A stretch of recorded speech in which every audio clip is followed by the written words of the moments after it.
Oke, selamat malam semuanya teman-teman Sumbu. Selamat malam, selamat datang juga di diskusi on yang politik hijau masa depan kebijakan lingkungan Indonesia. Dan udah hadir di tengah-tengah kita malam ini ada Mas Danang Kuncoro, akrab dipanggil Mas Deka ya. Akrab Ya, panggil Mas Deka yang seorang volunteer Walhi DKI Jakarta. Boleh juga dong Mas Deka kenalin diri terlebih dahulu, terus di Walhi aktif sejak kapan, terus sekarang aktivitasnya lagi apa aja nih? Boleh yang berkaitan sama agenda politik hijau, tapi kalau di luar itu juga boleh ada yang mau diceritain. Boleh kenalan dulu kali. kalau ya kawan-kawan siapa aja nih? Halo kawan-kawan, perkenalkan saya Deno Sudoro, biasa dipanggil Deka. Ya, mungkin saya aktif berwalhi itu 2022 akhir. Kebetulan waktu itu dikasih kesempatan untuk belajar di Walhi, ya, mengenal ekologi politik lebih dalam lagi. Basic sih hukum. Mungkin sekarang saya lagi aktivitas dalam bidang lawyer aja. Itu aja tuh. Kalau kegiatan di Walhi so far sejauh ini ya masih masih ngikut aktivitas-aktivitas Wahli bila kalau ada kegiatan mungkin kalau memang membutuhkan advokasi ya paling standby di situ aja sih mas. Alright, thank you banyak Mas Deka. Perkenalan singkatnya. Kebetulan Mas Deka juga udah mempersiapkan ada sedikit materi yang mau disampaikan terlebih dahulu. Boleh, Mas Deka. Waktu dan tempat aku persilakan. Nanti mungkin skemanya after ini aku bakal tanya apa kayak talk show aja, tanya jawab sama Mas Deka. Terus kemudian tadi ya udah dari Sumbu juga sudah membuka question box, jadi ada beberapa pertanyaan yang mungkin bisa ditanya ke Mas Deka juga. Alright, waktu dan tempat aku persilakan, silakan Mas Deka. Sebelumnya ya kawan-kawan aku sih eh, sa- sama-sama belajar mungkin ya karena kan konsepnya diskusi online ya kita ya. Di sini aku mungkin mau me- apa memantik sedikit terkait pengingkatan lingkungan hidup, secara lingkungan hidup, politik-politik lingkungan hidup yang ada di Indonesia. Paling aku ngasih gambaran aja sih sedikit. Yang pertama, nah ini dari latar belakang kebijakan lingkungan itu sebenarnya awal mula itu dari deklarasi Stockholm yang mana waktu itu pemimpin kita kebetulan Soeharto, eh, eh, pemimpin kita Soeharto dan uh, pemerintah mungkin pada saat itu sadar ya Stockholm karena kan ini kan menggait para negara-negara untuk sadar terkait lingkungan hidup ke depannya. Terus selanjutnya itu ada UP lah apa ketentuan pokok pengelolaan lingkungan hidup pertama kali itu nomor 4 tahun 72 itu pertama kali yang diundangkan. Ini sejarah panjang dari uh, awal mula sejarah panjang dari kebijakan lingkungan hidup mungkin ya. Itu awal mulanya yang masih dulu gambarannya cuman paling dalam sih ya terkait konservasi aja. Terus ada lagi deklarasi RDJ itu waktu itu ngebahas terkait sustainability mungkin ya pembangunan keberlanjutan bagaimana uh, cara manfaat untuk keberlanjutan dan pembangunan ya walaupun itu hanya intrik aja ya pembangunan nggak ada berkelanjutan mungkin kalau penilaian saya ya, mungkin beda-beda lagi dari kacamata lain. Yang kedua itu ada UU 23 diubah terkait pengelolaan lingkungan hidup pada saat ini mungkin sudah ada mekanisme pengaturan terkait eh, lingkungan hidup yang lebih baik mungkin pada saat itu dan keberlanjutan dan tanpa merusak. Nah, ini ada pengaturan yang diambil dari kebijakan-kebijakan ini. Sorry, selanjutnya itu ada 32 tentang Undang-Undang UPLH eh, 2009 itu yang mungkin dalam situ termasuk kemenangan besar kebijakan lingkungan hidup ya. Karena di situ juga ada perlindungan yang kita kenal sebagai anti slap, bagaimana masyarakat, peran masyarakat itu bisa masuk ke dalamnya, bagaimana masyarakat dalam melindungi lingkungan hidup itu tidak dapat digugat baik itu pidana maupun perdata. Dalam pengaturan kebijakan-kebijakan ini, pengaturannya juga didasari dari pengaturan ekologi sustainability development, yaitu ada 4, pemanfaatan SDA secara rasional, pembangunan tanpa merusak, keterpaduan pengelolaan, dan keadilan antar dan intervensi. Nah ini yang diambil. Sebenarnya ada lagi sih tambahannya, mungkin aku tadi nggak sempat untuk tambahin ya. Uh, Yaitu voluntary pay ya, dan prinsip kehati-hatian. Nah ini yang diambil dari prinsip Stockholm dan Rio de RDJ, yaitu satu, tanggung jawab negara, hak dasar lingkungan hidup, hak berperan serta, keterpaduan pengelolaan lingkungan hidup, aksesibilitas pada informasi, tanggung jawab mutlak, keadilan antar dan intergenerasi, dan yang ke-8, kewajiban bekerja sama, aksesibilitas pada teknologi lingkungan, dan yang terakhir itu hak bersama lintas. Nah, di sini juga ada produk-produk seputar sektor lingkungan hidup nih yang pertama kali mungkin uh, kunci kebijakan yang pertama kali ya malah ya aku melihatnya, karena UPH cuman pada zaman Soeharto itu sempat tidak difungsikan sebagai undang-undang atau tidak dipakai sebagai undang-undang, dan ini lahir pasca reformasi itu baru diaktifkan kembali. Dan ini ada beberapa undang-undang terkait pertambangan yang ujungnya cipta kerja, pengairan SDA, ini juga SDA juga banyak sekali juga lari ke cipta kerja, perindustrian cipta kerja, perikanan cipta kerja, SDA. Nah ini yang unik nih, SDA itu sendiri. Uniknya kenapa? Karena pengaturan konservasi mungkin dipisahkan oleh negara untuk uh, uh, apa tidak dimasukkannya yang baru ya. Mungkin ini ada pro dan kontranya ya. Peran masyarakat dikurangi. Padahal konservasi di uh, Undang-Undang Nomor 5 Tahun 90 sebenarnya baik-baik aja, cuman ditambah lagi yang di pengurangan terhadap peran masyarakat itu sendiri. Terus yang itu ada penata ruangan dulu kan pas 26 juga termasuk 26 2007, sorry, Undang-Undang Nomor 26 2007 itu termasuk yang baik ya. Karena kenapa baik? Karena yang pemerintah daerah ini punya kebijakannya sendiri terkait tata ruang.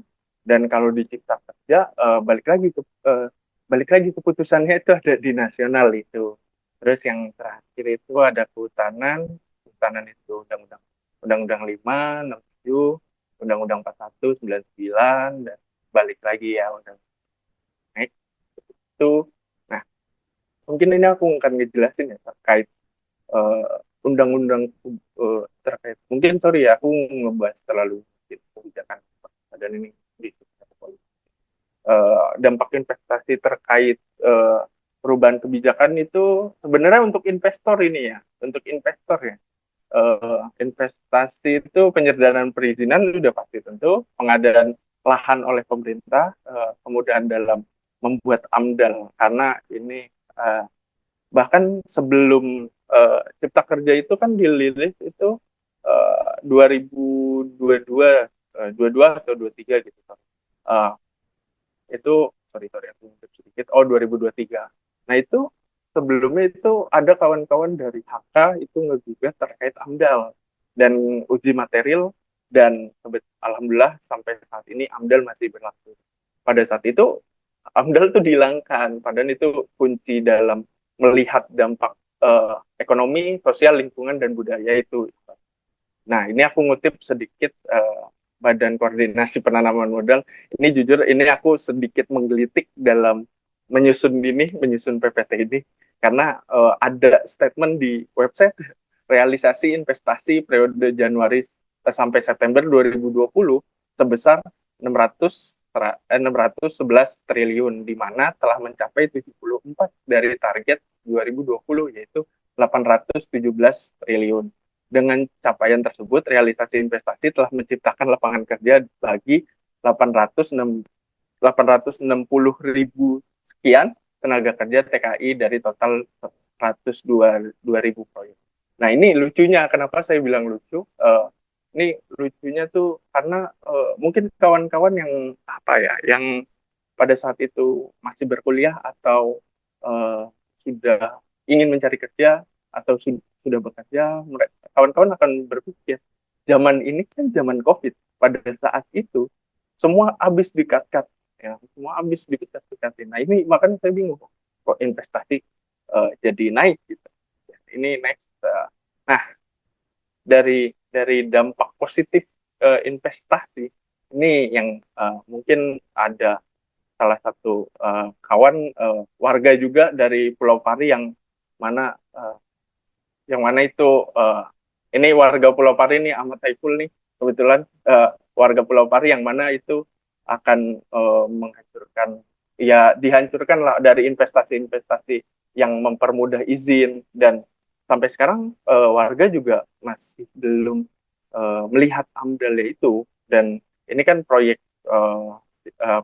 pelabuhan pada saat itu dan ini dampak investasi juga ada konflik Rempang ini yang jadi perhatian ya dari 2023 ini jadi perhatian karena uh, sangat sangat lucu karena lucunya mungkin perhatian untuk anak-anak yang fokus terkait lingkungan karena lucu itu dalam arti uh, posisinya kawan-kawan tuh warga nenek Awi ini uh, uh, itu um, ingin melihat AMDAL. Nah, sedangkan menteri itu pada saat itu menteri menteri Badan Koordinasi Modal itu ada Pak Bahlil gitu kan dan Pak Bahlil bilang, "Oh, Walhi ini jangan sok jadi negara." Itu kan lucu kan. Kita cuma minta AMDAL terus dikatakan jadi negara kan. Kita cuma melihat analisis dampak lingkungannya itu seperti apa. Dan ini lucunya dari pengusiran warga untuk menuju pembangunan itu kawan-kawan kan dikriminalisasi, tempat bentrok, terjadi bentrok konflik antara aparat negara hukum dengan warga setempat yang menolak keras pembangunan PT MEK itu di mana sampai sekarang jadi perhatian karena dari pihak yang melawan ini ya mungkin komunitas-komunitas yang melawan ini tiga dijadiin tersangka karena merampas kemerdekaan. Nah ini lucunya, merampas kemerdekaan dari karyawan PT MEK.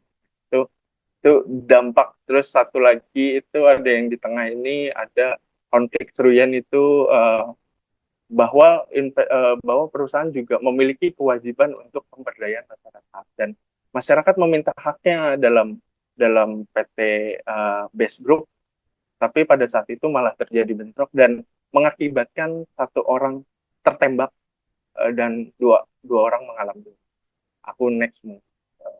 Nah di sini kalau kita ngomongin eh, politik lingkungan pasti kalau apalagi kebijakan ini aku mungkin masukin sedikit uh, uh, di bidang mungkin hukum ya hukum secara korupsi ini yang dari kita amatin dari laporan ICW itu tercatat 791 kasus korupsi dan kerugiannya mencapai 28 triliun yang paling besar itu sebesar 5 triliun dan ada di Sulawesi. Nah, dan ini aku masukin ya dengan landscape uh, lingkungan yang ada di Sulawesi itu berdasarkan Badan Informasi Geospasial, luas hutan di Sulawesi sekitar 10.086 ya. Nah, ini kan jadi pertanyaan korupsi. Korupsi ini kan kalau kita bisa melihat mungkin dari kawan-kawan yang uh, berpolitik gitu ya, ya korupsi ya keterlibatannya itu terkait kepentingan publik dan itu biasanya pelakunya balik lagi ya udah pasti pejabat daerah dan masyarakat sipil mungkin bisa tapi itu sangat jarang tapi biasanya investasi terkait investasi ini ini kawan-kawan juga bisa ngelihat di website ya Forest Watch Indonesia itu hampir 10 menit 10 menit dan dia update terus itu kita kehilangan buka tutup lahan hutan dan itu bisa dicek di Forest. Nah ini aku mungkin ngutip dari beberapa yang para para eh, orang-orang guru besar terkait ekonomi itu itu aku ngambil dari kutipan mereka terkait investasi dan regulasi. Yang pertama ada PINS. Eh, Regulasi sebagai pintu tol penyusunan regulasi. Regulasi adalah alat legislator untuk memperoleh manfaat dari posisi. Dan yang kedua ada dari Becker. Teori kepentingan kelompok, kepentingan akan selalu ada. Permasalahannya adalah bagaimana menyeimbangkannya sembari menghasilkan regulasi yang. Dan ini persoalan ya, mungkin aku ngasih gambaran sedikit terkait persoalannya. Dengan demikian, persoalannya bukan pada regulasi sebenarnya, melainkan pada pelaksanaan aturan. Jadi implementasi di lapangannya seperti apa? Muncul undang-undang cipta kerja justru membuat aturan hukum lingkungan lebih longgar dari seharusnya. Itu yang jadi momok ya, yang dari undang-undang UPLH nomor 32 tahun 2009 aja udah dicabut terkait peran peran masyarakat. Kalau mungkin kita kenal yang anti slap, itu bagaimana masyarakat mempertahankan uh, lingkungannya yang tidak boleh dipidana maupun diperdata. Kedua itu biaya kerusakan lingkungan sering tidak diperhitungkan secara optimal dalam pendidikan perusahaan yang merusak lingkungan. Nah ini jadi jadi sangat apa ya? Uh, jadi sangat berpikir karena uh, terkait biaya kerusakan lingkungan kan juga belum diatur. Nah ini yang jadi permasalahan ya karena uh, rata-rata ahli hukum memandang bahwa oh ini ada aturan jelas gitu dan mereka nggak melihat dampak kerugian negara dan ini jadi momok ya untuk kawan-kawan yang mungkin ada di garis depan yang aku bisa bilangnya pejuang-pejuang ini uh, berapa kerugiannya dan ini biayanya juga kosnya banyak sekali dan yang ketiga itu orang-orang yang jaga lingkungan kerap diposisikan. Nah ini aku balik lagi ke uh, apa ke tadi dampak investasi ya orang-orang menjaga lingkungan kerap diposisikan sebagai lawan polisi atau pemerintahan bukan mitra yang bersama-sama menjaga alam dan konservasi. Pola hubungannya yang ideal belum terbangun. Nah itu jadi sebenarnya kan ini jadi apa ya? Jadi perhatian sekali ya bahwa lingkungan itu ketika ada masyarakat ada terus ada tempat jangan jauh-jauh deh. Mungkin kalau yang hidup di Jakarta itu bisa bisa lihat di Pulau Pari. Pulau Pari itu sangat menjaga sekali terkait hutan mangrove-nya, ekosistem yang ada di dalamnya. Itu sebagai dia menjadi wisata lokal dan memang bukan mungkin, memang memang jadi wisata lokal. Dan ini posisinya malah diberikan oleh negara terkait izin untuk membuka pelabuhan. Ini kan jadi aneh dan ketika melawan bahkan warga warga di Pulau Pari juga pernah ada yang menjadi korban dalam investasi yaitu Katle dan uh, ini jadi timbul apa ya timbul uh, pertanyaan bahwa orang-orang yang ngejaga ini niat-niat dijaga ini jadi lawan bukan malah jadi rekan untuk menjaga lingkungan lebih baik lagi mungkin. Nah ini aku masukin tantangan yang dihadapi penegakan hukum lingkungan membutuhkan pasokan data dan informasi yang kuat dari lapangan kerja sama CSO, media, dan penegak hukum. Nah ini yang jadi sangat krusial ya untuk penegakan hukum.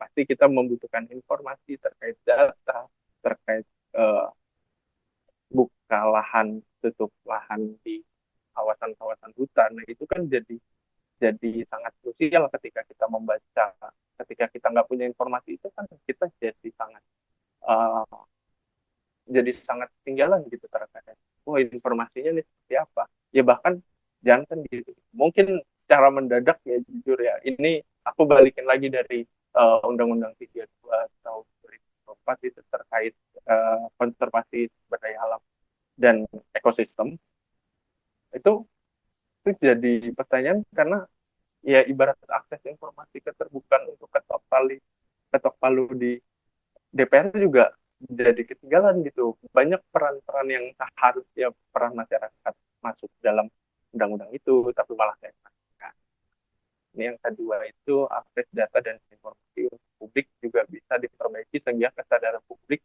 bisa ditingkatkan menjadi perubahan perilaku. Untuk warga urban pasti kenal sekali dengan isu sampah yang potensial. Nah ini isu yang sangat potensial terkait gaya hidup sih mungkin. Ini dampaknya bukan cuma uh, apa ya, bukan cuma lingkungan yang kotor, tapi dari kita sempat brand audit itu 2023 ya. Aku sebagai volunteer itu di Walda sempat uh, brand audit di pesisir Marunda Ketu. Nah itu yang mana sangat sangat ironisnya tuh plastik yang dari tahun 90, 98 itu masih ada dan itu masih masih masih terombang-ambing di ombak lautan. Nah itu yang jadi masalah masalah krusial ya. Ini bukan soal tentang uh, bagaimana kita lingkungan kita baik yang sehat ya, tapi lebih ke arah dampaknya bukan soal itu loh, dampaknya lu bisa menghancurkan ekosistem yang seharusnya bisa lu lihat indah malah jadi rusak ketika sampah-sampah itu ada. Nah ini yang ketiga itu kita lanjut makin kuatnya isu lingkungan di tataran global dan bisnis membutuhkan pengawasan yang lebih ketat agar kebijakan dan inisiatif pro lingkungan yang digagas pemerintah dan bisnis tidak melakukan praktik-praktik kehumasan dan kamuflase hijau atau BEMO.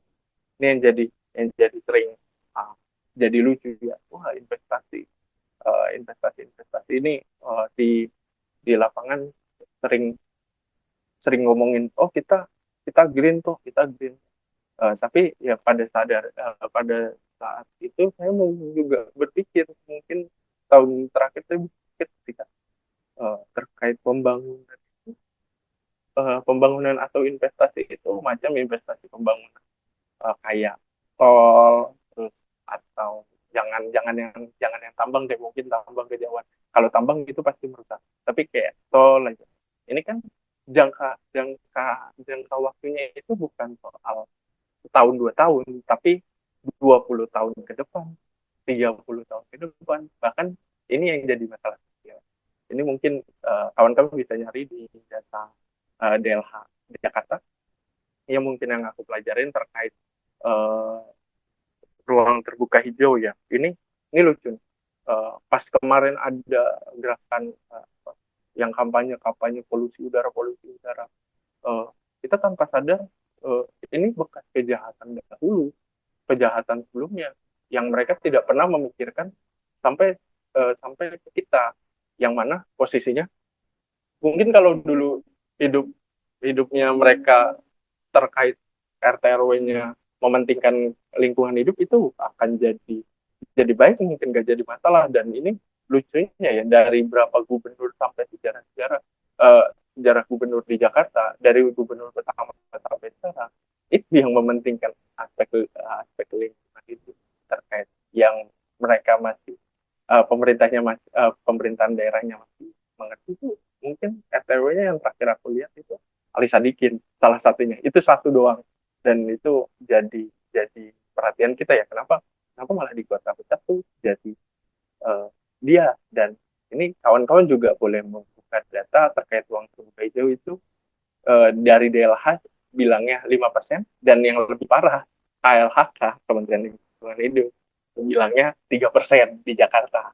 Itu yang jadi momok nih, kenapa kenapa ya udara sampai sekarang yang kita hidup masih kotor. Nah mungkin aku juga ngutip dari uh, yang aku anut, itu tiap hak yang berlebihan adalah penindasan. Ini jadi lucu ya, karena konsepnya kayak gini. Tiap hak, awalnya aku belum mengerti terkait bacaan ini, aku susah banget mengerti terkait tiap hak yang berlebihan adalah penindasan. Apa sih? Oh, hak yang kita gunakan macam kayak kawan-kawan boleh teriak apa terkait kendaraan listrik, tapi sadar nggak sih kawan-kawan, uh, kita cuma bicara di hulu, bicara hilirnya berapa berapa ratus daerah yang hancur, berapa kawan-kawan yang konflik, berapa yang menimbulkan korban jiwa. jangan jauh-jauh yang buat baterai aja deh. Yang ini contoh juga ya, yang buat BP Batam itu kan PTMX itu kan buat baterai deh, ya, untuk keperluan-keperluan baterai. Nah ini jadi momok setiap berlebihan yang ini aku bilang oke okay, kita punya punya hak berlebih terkait di kota, tapi apa yang di desa ini ulu hilirnya itu jadi impactnya panjang. Kalau makanya kalau ngomongin pemerintahan itu enggak, pemerintah kadang sering sering keliru tuh akibat mereka menafsirkan tuh uh, lingkungan tuh cuma satu sektor. Nah itu yang bahayanya.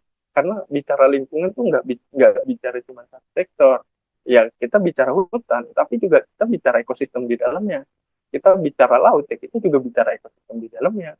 Dan kita bicara misalnya pesisir, pulau-pulau kecil terkait lingkungan hidup yang ada di situ. Kita juga bicara warganya yang pekerjaannya itu bisa jadi nelayan, bisa jadi wisata di situ. Ketika ada investasi masuk dan perusahaan-perusahaan masuk yang melawan lokal, ini bicara cost, mereka akan lebih jauh lebih menang dibandingkan yang warga-warga lokal. Terus yang kedua ini aku lanjut, bumi ini cukup untuk memenuhi kebutuhan semua orang, tapi tidak cukup untuk satu. Ini Mas Yadi. Nah ini mungkin aku belajar dari sini, ini jadi semangat aku belajar ngomong. Itu sih Pak, aku sedikit Pak. Mungkin dari kawan-kawan ada yang Keren. Terima kasih banyak Mas Deka atas paparannya. Wow, terakhir ditutup dengan quotes Pramudia Anantatur yang mungkin seminggu lalu ya, 100 tahun Pramudia Anantatur di 6 Februari. Ya, thank you so much sebelumnya Mas Deka. Suaraku kedengeran kan ya, by the way? kedengeran sorry. Oke, alright. Aman, aman, nggak apa-apa Mas Deka. Aku jadi muncul pertanyaan. Tadi di awal ada statement menarik dari Mas Deka soal pembangunan, terus nggak mungkin adil buat lingkungan, karena pembangunan itu kan sangat bermazhab ekonomi sekali. Nah, sebenarnya apa apakah memang dari perspektif Mas Deka juga boleh dijawab, apakah memang pada akhirnya nggak ada pembangunan yang bisa pro lingkungan? Karena kalau kita lihat kan semangatnya politik hijau ketika awal pertama kali digagas tadi di Stockholm, atau mungkin kita tahunya terkenalnya di Jerman, Die Grünen, itu kan awalnya untuk menyeimbangkan pendekatannya, menjadi pendekatan ekologis gitu. Di satu sisi itu kan posisi ideal ya. Ekonomi tumbuh, apa kemudian lingkungan secara ekologi juga terus diperbaiki gitu. Nah sebenarnya a- apakah memang apakah mungkin nggak sih sebenarnya, atau bahkan sebenarnya itu dua hal, emang dua sisi mata koin yang berbeda. Jadi kita coba bisa milih, kalau mau pertumbuhan ekonomi kita mengorbankan lingkungan, kalau kita mau memberdayakan lingkungan atau menjaga lingkungan, kita pasti akan turun secara ekonomi. Sebenarnya ad- itu possible nggak sih sebenarnya terjadi buat seimbang di dua-duanya? Mungkin itu pertanyaan pertama, kita bisa diskusikan.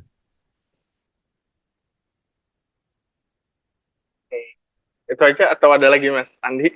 Itu dulu aja, ntar kita diskusi aja. Mau lebih banyak ya, pertanyaan-pertanyaan di tengah. Paling gini sih Mas ya, aku memahaminya nggak kenapa aku belajar terkait nggak ada pembangunan yang berkelanjutan itu, ini jadi kata-kata logika apa ya, solusi palsu gitu. Kita ngomongin pembangunan macam apa yang kita ya oke deh kita ngomongin eh, masalah dampak, kayak yang tadi aku bilang, kita ngomongin gaya hidup terkait hijau yang ngomonginnya pakai kendaraan listrik, terus kita pakai pakai pakai yang kayak uh, solar panel, ya memang itu jadi jadi baik ya untuk kita. Tapi ini di ekologinya ya, ini jadi perenungan kita ya untuk oh kita ngegunain barang ini, berapa orang sih yang jadi uh, yang jadi korban karena hak kita yang sangat apa ya, sangat superior ya, aku bilangnya superior. uh, Berapa korban yang akan digusur, berapa lahan hutan yang akan ditebang. Bahkan ini fun fact ya, mungkin kawan-kawan bisa cari di Google atau di kajian itu. Uh, kita ngetik satu soal di AI aja, itu udah berapa buka tutupan lahan yang kita tebang. Nah itu yang jadi apa? Jadi menarik ya. Kenapa saya selalu berpikir nggak ada pembangunan uh, yang memiliki yang berpikiran bahwa ini ya, bahkan ada mungkin dari kawan-kawan Friend of Earth ya, ini bukan di Indonesia tapi di internasional itu sampai sampai memahami konsep degrowth untuk batu loncatan. Ya kita harus tahan dulu, kita harus tahan untuk uh, untuk sampai uh, melihat lingkungan-lingkungan kita sudah sesuai belum. Jangan sampai kita gas-gas terkait pembangunan ya, uh, ya udah sampai akhirnya kita tidak punya hutan, hutan di Papua sampai sekarang yang dibabat. Nah, itu kan yang jadi renungan sendiri sih balik. Gitu bang. I see, I see. Jadi emang menjadi hal yang sangat patut direnungi ya. Apalagi konteksnya kalau kita udah masuk ke kebijakan publik soal. Jadi akhirnya kita paham di sini bahwa AMDAL itu benar-benar proses yang krusial gitu kan. Nah, cuma kita tahu, mungkin saya pun tahu, mungkin Mas Deka juga tahu bahwa kadang dalam proses mendapatkan AMDAL itu terlalu politis. Aktor politis yang terlibat banyak sekali. Nggak terlebih juga terjadinya KKN dalam proses mendapatkan AMDAL. Nah, eh, aku pengen tahu perspektif mungkin dari teman-teman Walhi soal penerapan AMDAL itu sendiri sebenarnya mungkin bisa dibilang dari konteks yang aku pahami jauh dari kata ideal, ya kan? Nah, sebenarnya kalau idealnya itu seperti apa sih AMDAL itu maksudnya secara penyusunannya, terus kemudian siapa yang berhak memberikan AMDAL, terus emang harapannya dengan proses AMDAL yang ideal ini yang terjadi nanti akan seperti apa gitu? Kalau dari teman-teman Walhi kayak gimana? Waduh, aku mungkin nggak bisa bilang ini dari teman Alhi ya. Boleh, Mungkin boleh, nggak ini apa-apa. That's okay, that's okay. uh, ini jadi terkait AMDAL nih juga kita masih melihat praktek-praktek di lapangan juga kayak gini ya. Masih banyak kawan-kawan yang harusnya diikut sertakan terkait AMDAL itu malah jadi tidak diikut sertakan. Macam kayak gini.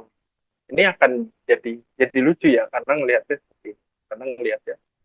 Eh, Waktu itu aku mungkin ini melihat proses AMDAL satu AMDAL dan eh, itu ditunjukkan sama kawan-kawan Lampung yang aku melihat AMDALnya sendiri. Tuh, kawan-kawan menunjukkan kawan-kawan Walhi Lampung itu sesama volunteer ya mungkin. Ini nunjukin deh, yang yang ikut malah tentara, terus polisi, terus eh, camat. Nah, itu juga berpikir kan. Dari 5 aspek ini, itu 5 aspek 2 warga. Yang kita berpikir kayak satu negara pasti pemerintahan. Nah, ini kita juga berpikir, nih, siapa yang kena, siapa yang ikut serta. Nah, ini jadi macamnya, aku mungkin kalau ngasih analogi gampangnya, kita ngomongin musrembang deh. Musrembang daerah itu yang diikut-ikutin serta ya, aku boleh jujur. Kalau kawan-kawan bisa bisa praktekkan yang masuk dalam ruangan musrembang ya juga investasi apa investor atau perusahaan-perusahaan yang akan bermain di sektor itu yang jadi permasalahannya itu loh. Ini dari aku itu. Dan ini jadi masalah krusial ya. AMDAL itu jadi sangat krusial ketika implementasinya ya masih sampai sekarang masih belum ideal, kita bilang belum ideal belum ya. I see, I see. Apalagi ya masalah aktor yang terlibat di dalamnya ya. Ya cherry picking lah, ngambil yang bisa, yang penting aman aja deh AMDAL ya diambil gitu. Nggak, ibaratnya akhirnya nggak substantif lah, ibaratnya AMDAL yang dihasilkan kan. Yang penting jadi, yang penting ada, yang penting usaha bisa jalan gitu.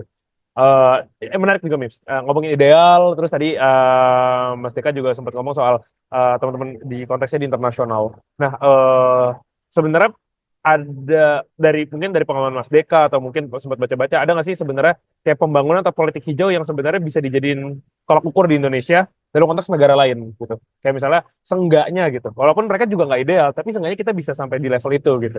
Seenggaknya gitu. Atau kayak jauh lah, orang-orangnya juga beda gitu ibaratnya. Si Dimit, Mas. Sorry. Oke, sorry. Mungkin gini ya, kawan-kawannya juga tolak ukur ya perbandingan ya ini yang jadi bisa jadi contoh ya di kawan-kawan. Mungkin gini ya, ini balik lagi ya. Ini kalau diomong ya sampai saat ini sih bicara aku masih melihat eh, Jerman masih punya kuat dengan kebijakannya karena peran masyarakat masih diikutsertakan. Itu yang nilai plus ya mungkin. Dan Swiss juga salah satu negara yang eh, masih bisa dikatakan aku bilangnya apa ya masih memandang ekologinya secara baik dan nggak asal-asalan ya. Kadang kan eh, ini praktek-praktek di lapangan ya di Indonesia ya. Ya gimana kita mau implementasi atau mau melihat ke negara luar, ya kita lihat aja sebagai masyarakat yang awam aja kadang sering lihat, ah ini polisi main mata juga kok. Itu yang jadi permasalahan itu dalam penegakan aparatur negaranya juga masih suka eh, main bawah meja itu loh. Nah, oh ini sorry ada pertanyaan dari Dari Banjaran Seto. Aku aja yang bacain, Mas. Nggak apa-apa.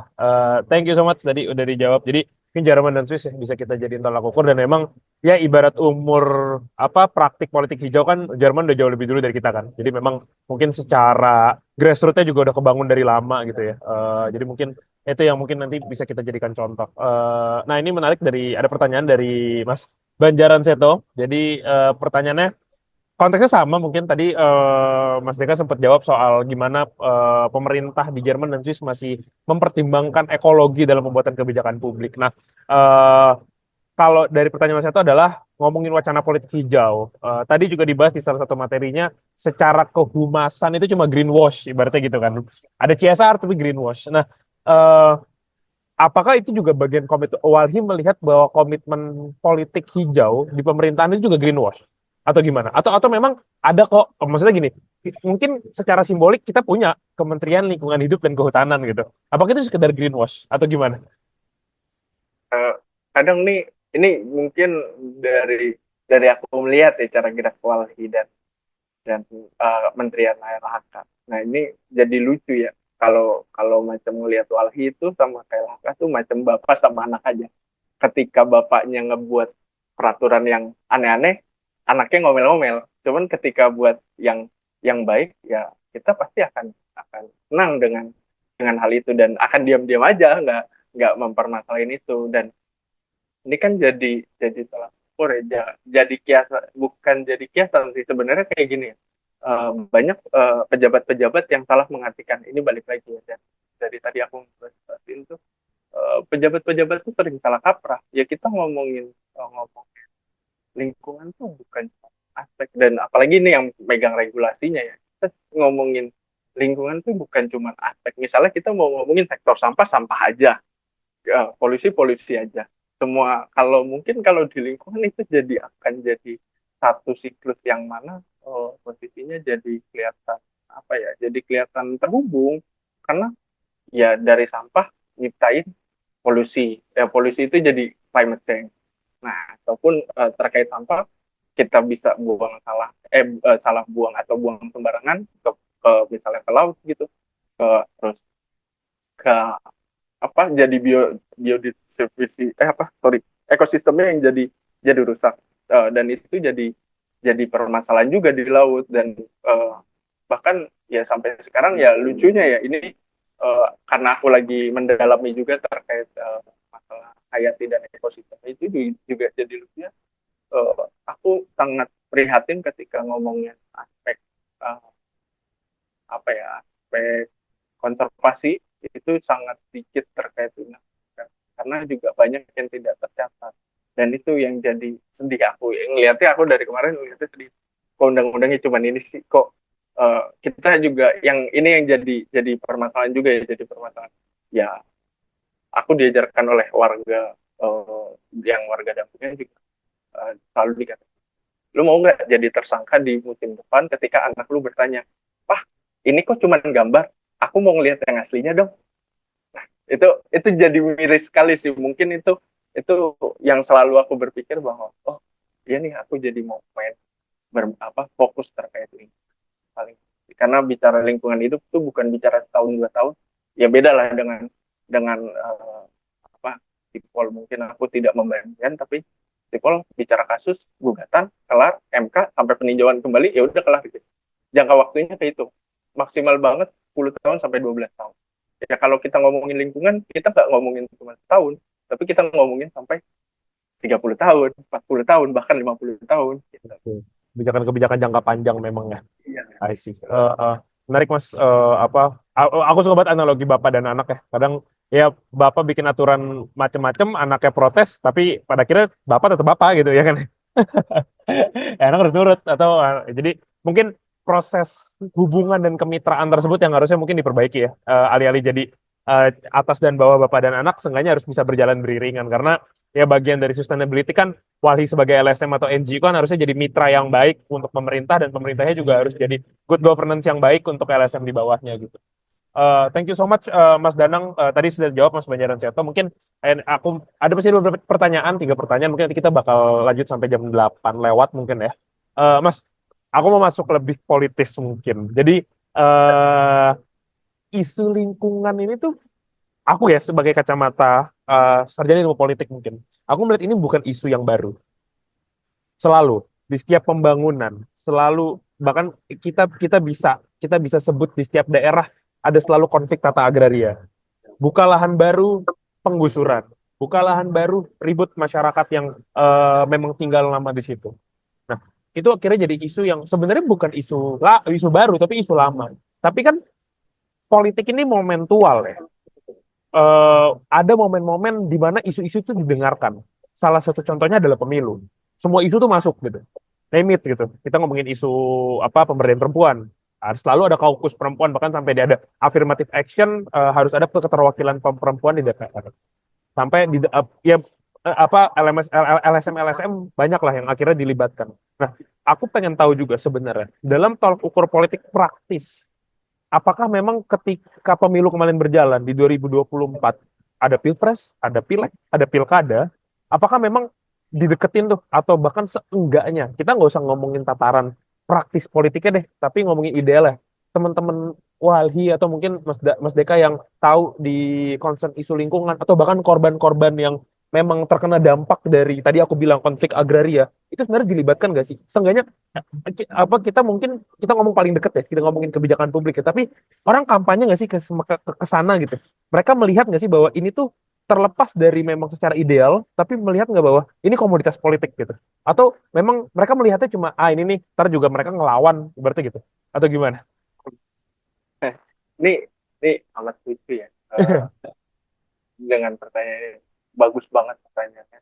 Ini paling kalau bicara politik itu pasti bicara sudut pandang ya. Aku nggak bisa membenarkan Mas Andi bagus ataupun aku bagus, enggak.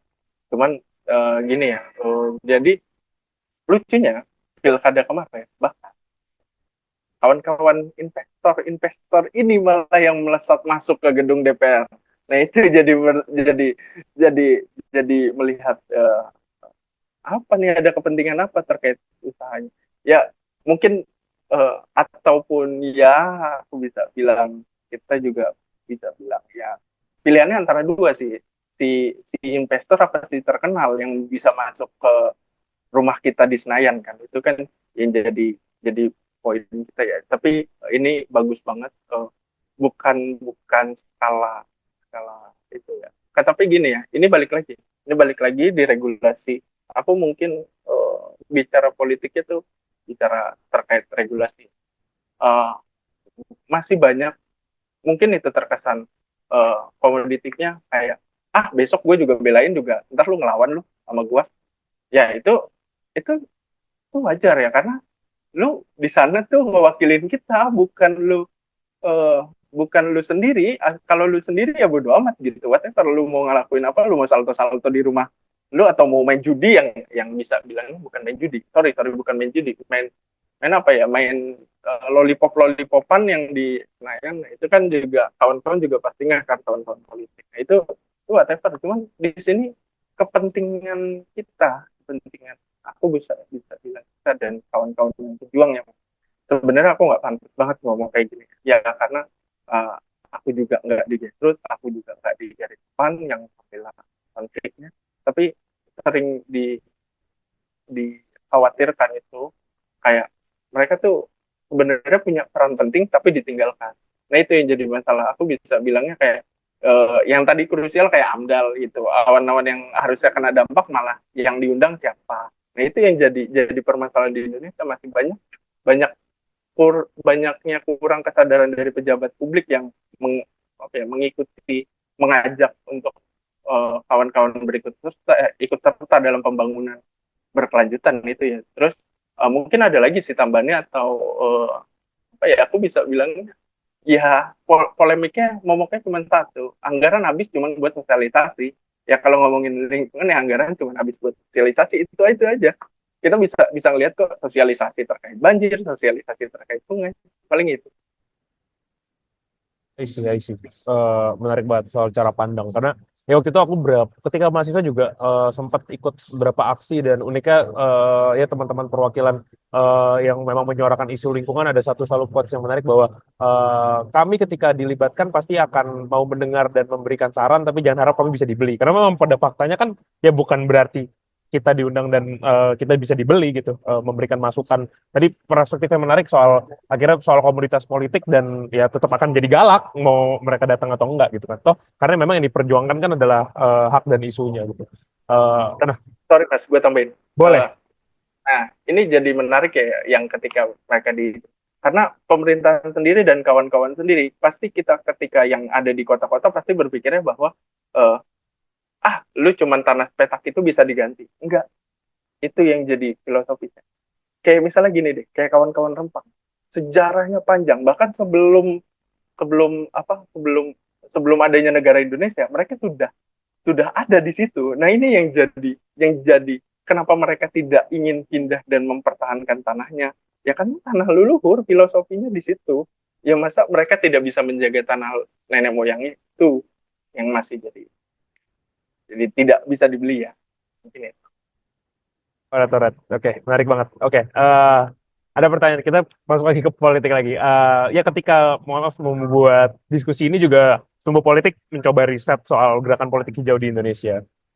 Ternyata sebenarnya nggak baru. Dari 1980-an udah Walhi udah terbentuk, Bina Desa udah terbentuk. Mulai bersuara soal politik mungkin di 2010 akhir, masuk ke dalam apa memperjuangkan lingkungan dalam konteks politik. Tapi ada yang unik di tahun 2020 ya 24 kemarin soal Partai Hijau. Itu unik ketika kita sungguh melihat bahwa ternyata Partai Hijau itu satu juga memperjuangkan seseorang untuk bisa berlaga atau berkontestasi di Pilkada DKI kalau nggak salah, yaitu Mas Haris Azhar, aktivis juga, aktivis HAM yang terkenal, dan juga tapi sayangnya gagal karena Partai Hijau belum terdaftar di peserta pemilu. Nah sebenarnya kalau kita ngomongin partai politik, Mas, kan setahu sepemahaman saya harusnya partai politik itu agak sedikit lebih mudah membuat partai politik daripada membubarkan partai politik. Memang sedikit mudah. Nah, tapi kan yang kita pahami bahkan kita kita diskusi hari ini adalah isu yang diperjuangkan Partai Hijau ini tidak politis, tidak populis gitu. Nah, sama bahkan kalau kita konteksnya yang mungkin udah jelas punya let's say punya masa partai buruh yang memang terkumpul dari komunitas yang memang banyak sekali buruhnya. Mereka perjuangkan gagal masuk parlemen.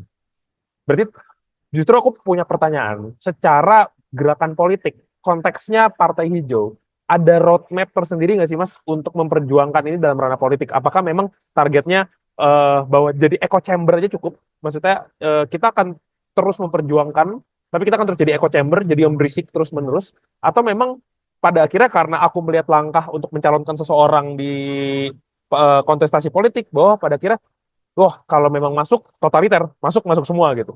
Itu gimana Mas ngelihat gerakan politiknya?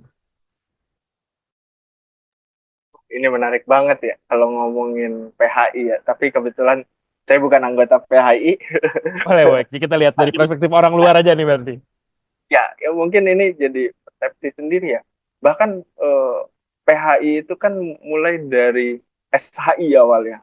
Awal yang dari SHI itu berangkat jadi PHI dan ya kalau bisa diomongin PHI sendiri itu adalah eh, anak anaknya Walhi dan itu memang harus diakuin dan itu memang terjadi akibat Walhi. Tapi ini yang jadi apa ya? Jadi sudut pandang mungkin menarik banget pertanyaannya. Kenapa politik PHI masih kurang sampai di atas? Cuman ini sih mungkin kawan-kawan politik pasti akan ngerti ya bicara kelompok, bicara partai. Eh, Tujuannya apa? Tujuannya mau jadi partai massa kayak PKI atau partai kader kayak PSI. Nah, ini ini ini ini mungkin cara gampang ya saya ngasih analogi. Eh, Kalau bicara partai massa ya bisa aja sebenarnya kita kita ngomong banyak aspek ya, bicara ngomong banyak kebutuhan ya, apalagi ngomongin lingkungan bukan ngomong masalah eh, antar intergenerasi ya, bukan cuma itu ya, bahkan keadilan ekologis juga, apa, keadilan antar gender juga jadi polemik di situ. Bahkan ini sangat sangat apa ya, oh ya tadi mungkin saya akan mau ngejelasin dikit terkait eh, kad- nggak ada keadilan ekologis tanpa keadilan gender, itu juga bisa jadi ya, karena dari siklusnya lingkungan itu yang ini jadi mungkin bukan saya bias gender ya, tapi lebih ke arah eh, kawan-kawan yang aktif ke pasar itu siapa sih? Ibu-ibu kita, mbak-mbak kita. Tapi ini jadi melihat PHI, balik lagi ya ke PHI. PHI ini emang harapannya tuh sebagai partai kader, bukan partai massa. Ya kalau mungkin partai massa bisa aja kita ngembat uh, apa ya? Ya karena Walhi ini baru kemarin 29 daerah satu diaktifin uh, di aku lupa di mana ya. Sorry. Uh, ada satu satu penambahan itu di daerah timur, dan ini juga sebenarnya gampang aja ya, kita klaim-klaim aja tuh basis-basis Walhi ini sebagai DPP kita, DPD kita ya, itu kan sebenarnya gampang ya kalau ngomongin partai massa ya. Tapi kalau ngomongin partai kader ya, boleh diakuin yang sampai sampai terakhir zaman Jokowi itu yang masih menjabat, mungkin ini sudah banyak ya, atau PSI yang enggak murni ya, murni yang didikannya itu, ya aku bisa ngakuin kok mereka masih menjabat di elitis pejabat-pejabat pemerintah, dan itu PSI, itu kader, bukan masa ya, bahkan masanya PKI sampai ya bahkan udah dilarang ya. Jadi kita bisa ngomong itu kan, ya kita tinggal pilih ini mau jadi partai massa atau partai kader. Cuman aku senangnya dengan PI walaupun lambat, tapi mereka menciptakan kader. Ya ini juga ngomongnya hari-hari saja kan, waktu itu ditandemin sama wakilnya itu kebetulan kasih Cici Triatajung. Nah itu juga direktur kita di Walhi Jakarta itu juga ya, mereka nggak bernafsu banget sih, lebih ke arah nggak bernafsu dalam arti bukan jadi coba-coba juga, tapi melihat antusias orang-orang yang ngomongin lingkungan tuh seberapa banyak sih. Itu mungkin lebih ke arah situnya. Tapi pada akhirnya ya Haris Azhar mundur, tidak bisa digantikan John Muhammad waktu itu, pimpinan Bang John itu kan.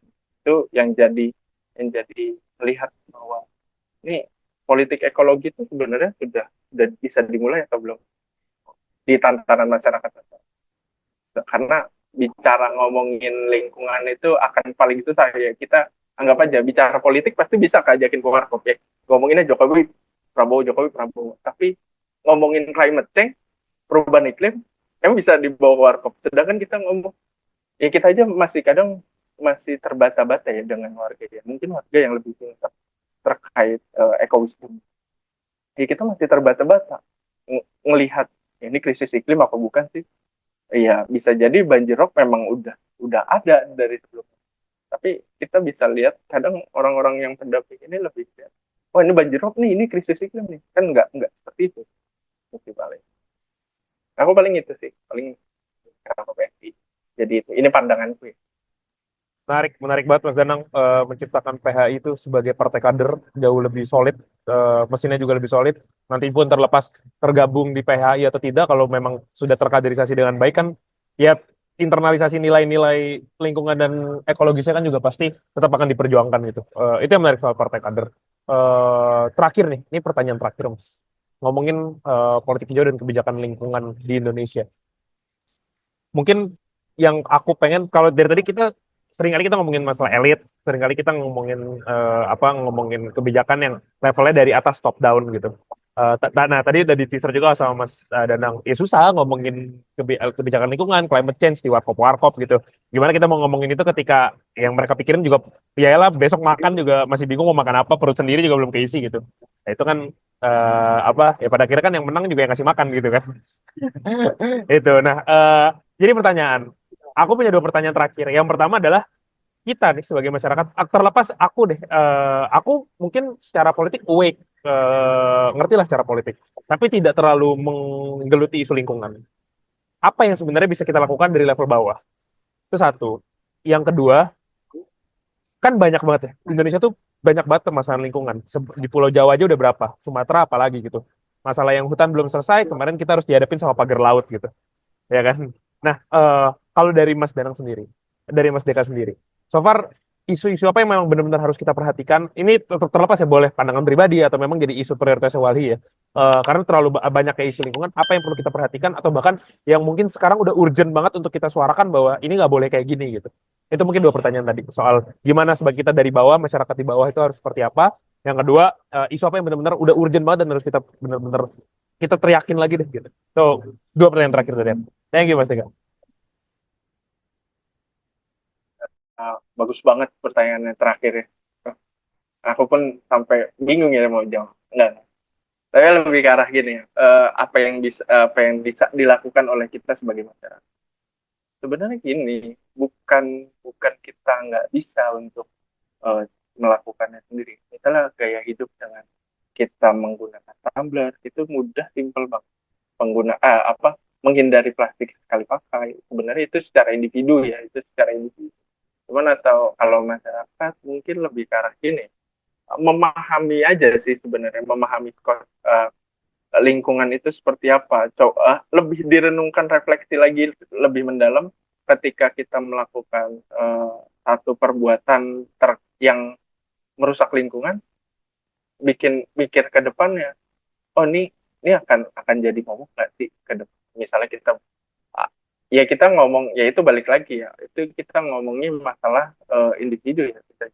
Tapi kalau untuk bermasyarakat ya kita sudah harus bisa uh, coba lebih call lagi terkait isu-isu perubahan iklim karena kan itu yang jadi sektor sektor yang sekarang lagi disorot banget nih di global kan, perubahan iklim yang sampai banyak uh, perusahaan-perusahaan itu juga ikut-ikutan dengan humanisnya ngomong ini CSR untuk itu untuk warga-warga yang terdampak gitu krisis iklim ya kan. Dan ini juga ya sebenarnya ini bukan di tahap bencana. Ini aku selalu belajar ya. Ini mungkin belajar-belajar lagi terkait lingkungan juga.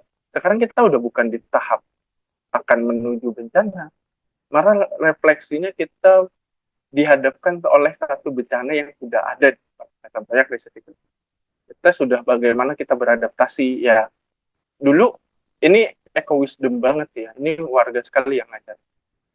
Kayak dulu yang ada berbernya hujan, yang nggak ada berbernya panas.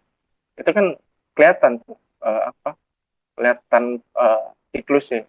Kalau sekarang mah enggak, ya setahun bisa hujan aja. Terus yang bisa panas panas saja. 2023 itu adalah salah satu puncak El Nino kan, El Nino yang panas banget sampai kita yang di Jakarta itu merasakan sekali ya gedung-gedung sampai pemerintah daerah itu. Terus yang kedua itu terkait lupa aku. Tadi yang kedua Isu, terkait apa? isu yang udah urgent banget dan benar kayak kita harus berisik banget nih soal ini. Kalau kalau isu ngomongin itu ya isu lingkungan pasti akan jadi ya jadi kita karena kalau kita memahami berapa prinsip dan nilai apa semuanya pasti akan sangat berhubungan gitu ya. Pelajarin aja dengan terkait lingkungan lingkungan. Isu mungkin kawan-kawan bisa mempraktekkan tapi ini jadi garis bawah ya dalam saya juga sampai saat ini juga jadi garis bawah ya. Boleh belajar isu lingkungan ataupun per sektor kita fokus, tapi satu jangan lupa semua itu berhubungan. Nah itu yang jadi bebas aja mau ngomongin climate change, mau ngomongin keragaman hayati dan ekosistemnya, mau ngomongin lahan basah, gambut, terus mau ngomongin kebijakan lingkungan ya itu mungkin lebih sektor-sektor yang lebih pakem terkait keilmuannya. Tapi kita bisa bisa perubahan iklim dan itu kan banyak kebencanaan juga salah satu yang fokus juga kan terkait adaptasi bencana banjir rob. Nah itu kan juga kita bisa banyak kayak bisa milih. Hmm. Tapi dari hal itu kita akan pasti terhubung dan ini ini pasti sangat berhubungan. Kita nggak bisa ngomongin sepenggal-penggal aja. I see. Kalau ngomongin sepenggal-sepenggal aja, ya apa bedanya kita sama pemerintah dengan memikirkan kebijakan, mengimplementasikan kebijakan, ya mereka menggal aja gitu sih.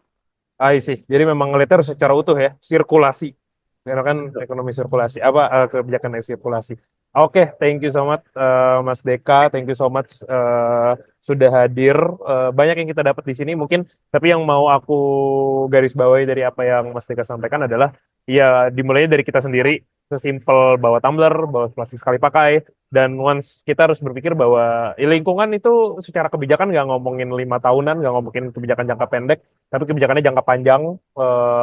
Dan ya tadi mengutip apa yang disampaikan Mas Deka di slide-nya, yang mengutip tadi siapa tokohnya aku lupa, tapi aku ingat quotes-nya bahwa bumi itu cukup untuk semua orang di dalamnya, tapi nggak akan cukup untuk satu orang serakah. Jadi thank you so much Mas Deka, semoga lancar agenda teman-teman Walhi JKI Jakarta, Walhi seluruh Indonesia, dan juga PHI juga lancar sebagai partai kader. Gerakan politiknya juga semakin lancar, supaya ya tugas menyuarakan isu lingkungan bukan cuma punya Walhi doang, tapi juga punya kita semua. Jadi itu teman-teman Sumbu, bareng Mas Deka, volunteer dari Walhi DKI Jakarta. Tadi mengutip ada yang di salamnya Mas Deka juga, salam adil dan lestari. Saya tutup. Terima kasih banyak Mas Deka. Lancar selalu, sukses Mas. Aku makasih ya Mas ya. Sama-sama Mas Deka.